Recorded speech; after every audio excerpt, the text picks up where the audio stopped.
በስመ አብ ወወልድ ወመንፈስ ቅዱስ አሐዱ አምላክ አሜን። ሁሉን የሚችል ጌታ አምላክ እግዚአብሔር ሆይ በሰላም በጤና ተጠብቀን የሳት ሰጠህን እናመሰግንሃለን። በውድ ልጅ በጌታችን በኢየሱስ ክርስቶስ ከመንፈስ ቅዱስ ጋር ምስጋና ይገባሃል። አቤቱ ሆይ የሕይወታችን ባለቤት የመኖራችን ትርጉም መንገዳችንን የምታቀና በዚህ ሰዓት በዚህ ሳምንት ስለ ቤተሰብ ፍቅርና በረከት ሰላም እንለምንሃለን። የሁሉን የሚያምኑትን አሜን የሚሉትን ሁሉ ቤተሰቦች ባርክ። ትዳራቸውን ባርክ። የወለዷቸው ልጆቻቸውን ባርክ። የኑሯቸውን ቤታቸውን ገበናቸውን ባርክ። ጓዳቸውን ጎጇቸውን ባርክ። አቤቱ ሆይ ቤተሰብ አንተ የሰራኸው ምንጭ ነውና በቅዱስ ስም ባርከው። እጅህን ዘርግተህ አቤቱ እያንዳንዱን ቤተሰብ ባርክ። በጌታችን በኢየሱስ ክርስቶስ በእርሱ ያለ ክብር ለአንተ ለመንፈስ ቅዱስ ይገባሃል፣ ዛሬም ዘወትርም ዘላለም አሜን። ብሩካን እግዚአብሔር ልጆች ተወደዳችሁ እግዚአብሔር ቤተሰቦች እንደምንቆያችሁ ሁሉን የሚችል አምላክና ጌታ ስሙ ለዘላለም የተወደደ የተመሰገነ ይሁን። እንግዲህ አሁን ከነገ ጀምሮ ከዛሬ ጀምሮ ለ7 ቀናት ለቤተሰብ ነው የምንጸልየው። ቤተሰቦቻችን እንዲባረኩ የሁላችሁም ቤተሰብ እያሰባችሁ አሜን ትላላችሁ። በጎ ሐሳቡ ቅዱስ ፈቃዱ ለሁላችን ይድረስ። ዛሬ የመጨረሻ ማሳሰቢያ አንዲትን እናት በዚህ ጾማችን የበረከት ስራ የምንሰራባት እናት ድጋፍ እናደርግላታለን። ልጇ የታመመባት ቁብርቆ የታመመባት እሷን ለማገልገል ድጋፍ አድርጋችኋል። የቀራችሁ ሰዎች ካላችሁ ምናልባት ዛሬ መጨረሻ ማሳሰቢያ ነው። 9114138 ስልኬ ላይ መልእክት አኑሩልኝ። ዋትስአፕ፣ ቴሌግራም፣ ቫይበር ላይ አድራሻዋን አስቀምጣለሁ። እግዚአብሔር እናንተን ቤታችሁን ይባርክ። ተወዳጆች እግዚአብሔር ብሩካን እግዚአብሔር ልጆች ዛሬ የምንማረው ማቴዎስ ወንጌል 7 ምዕራፍ 7:14 ላይ ወደ ሕይወት የሚያደርሰው መንገዱ ቀጭን በሩም ጠባብ ነው የሚገቡባቸውም ጥቂቶች ናቸው የሚለውን ሐሳብ ነው። እንግዲህ ጌታ በተራራው ላይ ከሰበከው በገሊላ ባህር ዳርቻ በሚገኝ ተራራ ላይ ከሰበካቸው ሕይወትን ሩቅ ከሚያደርጉ ሕይወትን ከፍ ከሚያደርጉ የብጽዕና ትምህርቶች የመጨረሻው ትምህርት ነው። ይሄ የተራራው ስብከት ምዕራፍ 5 ማቴዎስ ላይ ጀምረና ምዕራፍ 8 ላይ ያበቃል። የምዕራፍ 7 ፍጻሜ ላይ ያበቃል ማለት ነው። እንግዲህ ይሄ የተራራው ስብከት ሰውን ከፍ የሚያደርግ ትምህርት ነው። ሰውን በእግዚአብሔር ዓላማ እንዲመላለስ የሚያደርግ ትምህርት ነው። የክርስትና የውስጥ ይዘቱን የሚያስረዳ ትምህርት ነው። እንደምታውቁት ነው እኛ ሁላችን ክርስቲያኖች በእግዚአብሔር ስላመንን የዘላለም ሕይወት ተካፋዮች ሆነናል። እግዚአብሔር ሞት ክርስቶስ ሞተ፣ ከሰማያት ወርዶ ኢየሱስ ሞተ፣ ተሰቀለ፣ ተነሳ የሚለውን እምነት ማመናችን ብፁዕ ያደርገናል። በተለይ ደግሞ እኛ ሳናይ ያመንን ሕዝቦች ነን። ነገር ግን ይህንን እምነት ማድረግ የሚቻለው የተራራውን ስብከት ስንኖር ነው። በሕይወታችን እያችሁ ዝም ብሎ አመነና ተቀመጠ አይደለም። ሰው አምኖ በተራራው ስብከት ሕይወት ውስጥ ራሱን መመርመር ይገባዋል። ጌታ ያስተማረውን ትምህርትን ጭምር ማመን ነው። በኢየሱስ ማመን ማለት የኢየሱስ ክርስቶስን የጌታችንን ሕይወቱን ማመን ነው እና ሞቱን መሰቀሉን የሞቱን ዋጋ ብቻ ማመን ሳይሆን የትምህርቱንም ዋጋ ማመን ነው እና በትምህርቱ ውስጥ ጌታችን ተራራው ላይ ካስቀመጣቸው የብጽዕና ትምህርቶች መጨረሻ ላይ ሰው ወስኖ እንዲከተለው ያደረገው ብዙ ሰዎች የሚከተሉት መንገድ ሰፊ መንገድ ነው፣ ግን ወደ ሕይወት የሚያደርሰው መንገዱ ቀጭን ነው፣ በሩም ጠባብ ነው፣ ብዙ ሰዎች የማይመርጡት ነው ማለት ነው። ዓለም ላይ ብዙ ሰዎች የማይመርጡት መንገድ አለ። ደግነትን፣ ቅንነትን፣ ለክርስቶስ ሲሉ ራስን ባዶ አድርጎ መኖርን፣ አካፍሎ መኖርን፣ ታግሶ መኖርን፣ አፍቅሮ ታግሶ መሸከምን ይህን ብዙ ሰዎች ይህንን እውነት አይቀበሉት። መቼም ስለዚህ አላስረዳችሁም የዓለም መንገድ ምን እንደሚመስል። አንዳንድ ሰው ጠላቱን መውደድ አይደለም ወዳጁን የማያኖር ሰው አለ። ራሱ ጠላት ይሆናል፣ ያንኳኳም ያጠቃል። በጣም ሰፊ በር ብዙ ሰዎች የሚገቡበት በር ያው ዓለም ላይ ተከፍቶ በራችን ከፍተን ስንወጣ ስልካችንን ስንከፍት ሜዳችን ስንከፍት የምናየው ዓለም በጣም ሰፊውን ግን ቀላሉን ሰዎች ይከተላሉ። የሚያሳዝነው ግን እኛም ክርስቲያኖች ሰፊው መንገድ ነው የምንከተለው። ሰፊው መንገድ በኑሯችን ስንመረመር ሰፊው መንገድ ነው የምንከተለው እና አንድ ጊዜ አንዲት ወጣት ልጅ ትታመማለች ብዙ ጊዜ እና ጸበል ቦታ ወሰዷት እና ላይ ያለው መንፈስ ሲለፈልፍ ምን አለ? አለቃትም አለ። አለቃትም ምክንያቱም እሷ ወንድሟን አለቀችው ማለት ምን ማለት ነው ሲሉት ወንድሟን ይቅር አላለች። ስለዚህ እግዚአብሔር በእሷ እንዲኖር ፈቅዶልኛል አታስለቁኝም ማለት እና ያው አንዳንዴ አጋንንት ቶሎ ለቆ ላይወጣ ይችላል። መለስ በል አይምሯን መልስ ብለው አሉት። ከዛ ተከታተለሽ በኋላ የተፈጠረው ነገር ሲጠይቋት በወንድሟ ላይ ጥልቅ ቂም ይዛለች። የጎዳት ነገር እንዳለ እውነት ነው፣ ግን ወንድሟ አለቀውም ብላለች። በቃ ይቅር አልለውም ብላለች። ስለዚህ ጠላት በሷ ላይ ስር ሰዶ ተቀምጧል እና መምህሩ አባው በመጀመሪያ ያደረጉት እሷን ማስተማር ነበር፣ ይቅርታ ማስተማር ነበር። አያችሁ መሰረቱ ይሄ በሩ ላይ የሄደችበት በር የቆመችበት መንገድ ሰፊው በር ነው። ሁሉም የሚገቡበት አጋንንት የሚገቡበት በር ነው። ክፍት በር ነው። አውሮ የሚመላለስበት በር ነው መንገዷ።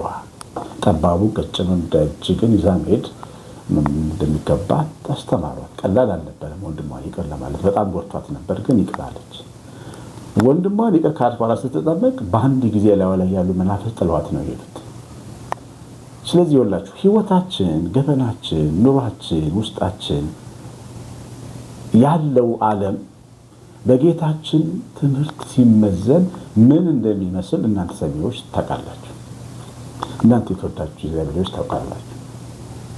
ጠባቧን መንገድ ጠባቧን ደጅ ይቅር ማለትን ክፉን ሰው ይቅር ማለት ልዩ ሰው የጠባቡ ደጅ ገቢዎች በጠባቡ ደጅ የገቡትን ሰዎች መሆን ያስፈልጋል። ልዩ ሴት መሆን አለብሽ፣ ልዩ ወንድ መሆን አለብሽ። እንጂ ካርጎ የበላሽን ሰው ይቅር ማለት ቀንና ጊዜ ብቻ የምትጠብቅላትን ሰው ይቅር ማለት ደሞን ካልመለስክ እንቅልፍ የማይወስድህን ሰው ይቅር ማለት ያስፈልጋል። አንዳንዴ ከሰሜን የመጣችሁ ሰዎች አሉ። ደም የመለስ ባህል ተከትለን ምንመጣ የቅርብ ዘመዳችን ተገሎብን ቀን ብቻ ምንጠብቅ ለማስገደል ወይ ለመግደል ጥሩ ልብስ ለብሰን ቤተክርስቲያን ውስጥ ጋቢ ለብሰን ነጠላ ለብሰን ምንገባ ልባችን ውስጥ ግን እስለት ተሸክመን ምንዞር ሰዎች አሉ። ጠባቡን ደጅ ምረጡ፣ ይቅር በሉ። በቀል እግዚአብሔር ነው በሉ። የእግዚአብሔር ስራ ለእግዚአብሔር ተውለት። ከእግዚአብሔር በላይ ተነሱ። እንሳሳታለን። ያለ ልካችን የተቀመጥንበት ወንበር ላይ ተሰብረን እንወድቃለን። እኛንን የምንጎዳው ጥፋት ነው የሚለው ሰፊው መንገድ ፍጻሜው ጥፋት ነው።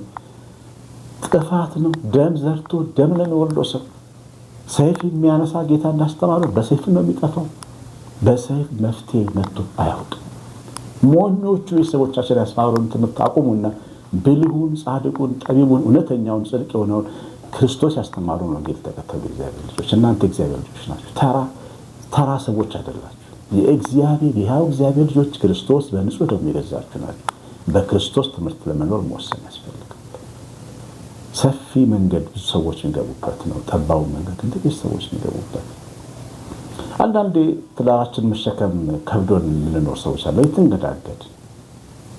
የሚያንገዳግደን ይውላችሁ አማመንታታችን ነው። ከተመቸን ወደ ኋላ ለማለት መፈለጋችን ነው። ስንጨክን ግን ጌታን ተስፋ አድርገን እንበረታለን፣ እንሸከማለን። የሚወደኝ ቢኖር ራሱን ይካድ መስቀሉንም ተሸክሞ ይከተለኝ። ያንቺን መስቀል ተሸክመሽ ባልሽ ሊሆን ይችላል መስቀልሽ፣ ልጆችሽ ሊሆን ይችላሉ፣ ሚስት ልትሆን ትችላለች፣ አማት ሊሆን ይችላል መስቀል፣ ምራት ሊሆን ይችላል፣ የቤተክርስቲያን የአገልግሎት ጓደኛ ሊሆን ይችላል። የህይወት ፈተና የሆነ መስቀል መሸከም ግን ያስፈልጋል።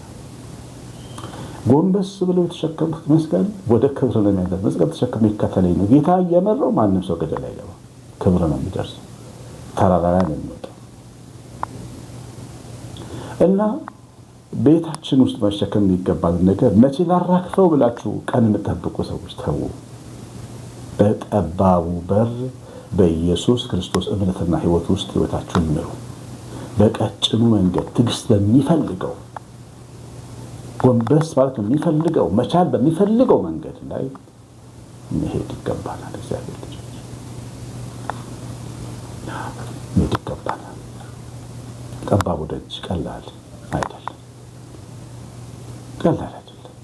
ጠባብ ደጅ መግባት ሰዎች መምህር ዘላለም ሰሞኑን ትቶን ሄደው መምህራችን መምህር ዘላለም ህይወቱን ሳነብ ነበር ጠዋት የቤት ታሪኩን እና መምህር ዘላለም በጣም ጠባብ ደጅ ነበር ሄድ የነበረው።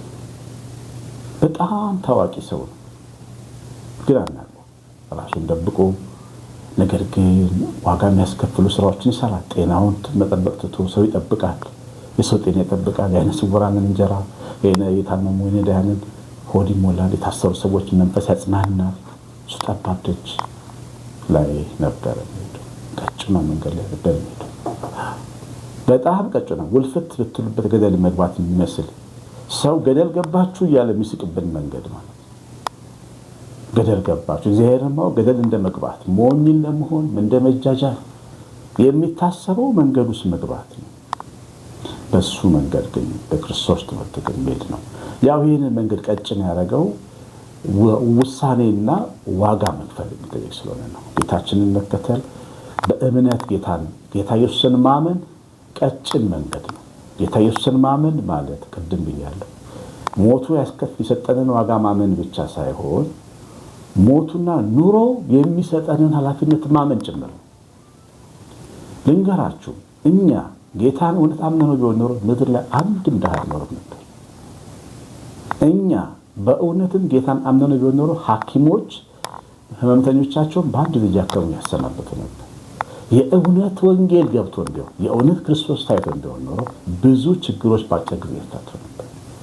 ብዙ ሰዎች ግን በሰፊው መንገድ የሚሄዱ ስላሉ አንድ የሕክምና ተቋም ሄጄ ነበርና አንድ ሰው ለመጠየቅ እና አጋጣሚ ሐኪሞቹ ስለ ህመምተኛ ጉዳይ ለመጠየቅ ፈለኩና ሐኪሞቹ ወዳሉበት ክፍል ስጠጋ ሐኪሞቹ የሚናገሯቸው ንግግሮች ይሰሙኛል። እንደዚህ አይነት ዋርድ ላይ ዳያት ክፍል ላይ አንድ በሽተኛ ተኝቷል፣ ሂጂ እዩ ይላል አንደኛው ዶክተር። እባክህ ደክሞኛል ትላለች አንደኛው ሐኪም። እርስ በርሳቸው በሰውየው ነፍስ ላይ ይፎካከራሉ። ያ ሰው እኮ ቤተሰብ ይጸልይለት፣ ይሳባቱ ይጸልይለት፣ ዳን ይዳንልን፣ ልጆቹ አባታችን እንጣለን እያሉ ይጸልዩት ነው። ሐኪሞቹ ግን ክፍል ውስጥ ተቀምጠው ይፎካከራሉ የእሱን ጤንነት ፕሬሸሩን ለመለካት ወይም ደግሞ ቁስሉን ለማየት። ስለዚህ ሰውዬ ደረከማት ሐኪም በገጠመችው ሊሞት ይችላል ማለት ነው። ሷተኝታ ወይም ጻፊያ ነው። ወንጌል ገብቶ እንዲሆን ሰው አይሞትብን ነበር። ለዚህ ነው ወንጌል ቢገባን የሰው ዋጋ ይገባናል። ሰውን በክርስቶስ እናየዋለን። ጠባቡ ደጅ ይሄ ነው። ሰውን በክርስቶስ ማየት እስላም ሳይሉ ክርስቲያን ሳይሉ እግዚአብሔር የለሽ ኤቲስት ነው ሳይሉ ጴንጤ ነው ሳይሉ ኦርቶዶክስ ነው ሳይሉ የመጣን እጅ ላይ ወደቀን ሰው ማገልገል፣ ሰውን ማገዝ፣ ለሰው ማዘን፣ ለሰው መጨነቅ፣ በሰው በረከት መደሰት፣ በሰው ስኬት እልል ማለት ይሄ ነው ቀጭን መንገድ። ብዙዎች የማይገቡባት ቀጭን መንገድ የሚገቡትን ሰዎች እንድንሆን ነው ወንጌል የምታስተምረን። ተስፋ አደርጋለሁ ብዙ ሰዎች በዚህ መንገድ ደግሞ ልዩ ሰዎች እንደሆኑ ይህን የምትሰሙ ልዩ ሰዎች ሁኑ። ልዩ ሰዎች ሰው የማይገርምታችሁ ሰዎች ሁኑ። ስውር እግዚአብሔር ሰው ሁኑ። የምትሰሩት ድብቅ ነገር ይኖራችሁ በእግዚአብሔር ቪዛ ላይ ተቀምጦ ዋጋ የሚያሰጣችሁ ብረት የሚያረጋችሁ የሚያከብዳችሁ ክቡድ የሚያረጋችሁ ልዩ ሰዎች ሁኑ። በቀጭኑ መንገድ ተሰብራችሁ የምትሄዱ ሁኑ። እንዳትመረሩ። ትዕግስት ይፈልጋል ህይወት ትዕግስት ይፈልጋል። ስስትን ትዕቢትን ማሸነፍ ይፈልጋል ህይወት። ራስን ገዝቶ ጌታን መከተል ይፈልጋል። ያንን ሰው ሁኑ። ጌታን የሚሰማ ሰው ሁኑ። እውነተኛ ክርስትና እሱ ነው። ቃሉን አሜን ብቻ ሳይሆን አሜንን በስጋ ማሳየት፣ እምነትን በተግባር ማሳየት፣ በውሳኔ በህይወት ድርጊት ማሳየት። ከዚህ በኋላ ክፉ ሰው አልሆንም ማለት እግዚአብሔርን ፈርቼ እኖራለሁ ማለት ዋጋዬ በሰማይ ነው ብዬ መኖር፣ ሰማይ ያየኛል ብዬ መኖር፣ የተከፈተ ሰማይ ያየው መኖር። እሱን ውሳኔ ወስን እግዚአብሔር የተለየውን ሰው ነው። ያንን ሰው መሆን ያስፈልጋል። በጠባቡ ደጅ ግቡ። የሰማነውን በልቦናችን ጻፍልን። እግዚአብሔር ቸርነታችን የእመቤታችን ረድኤት በረከት የመላእክት ጥበቃ አብሮን ኢየሱስ ክርስቶስ በመንፈሱ ይባርካችሁ። ቃሉ በልባችሁ ውስጥ እንደዚህ የተፈሶ የሚሰራ የሚያንጽ ነው። የክብር መዝገብ ሆኖ ሸክላውን የሚያከብር ያድርግልን። የቀደሙ ማሳሰቢያ የዳይቱንና ማሳሰቢያ አትርሱ። ኮሜንት ላይ ማድረጋችሁንም አትርሱ። እግዚአብሔር ይባርካችሁ። ቀሲስ አሸናፊ ገብረማርያም ነኝ። ሰላም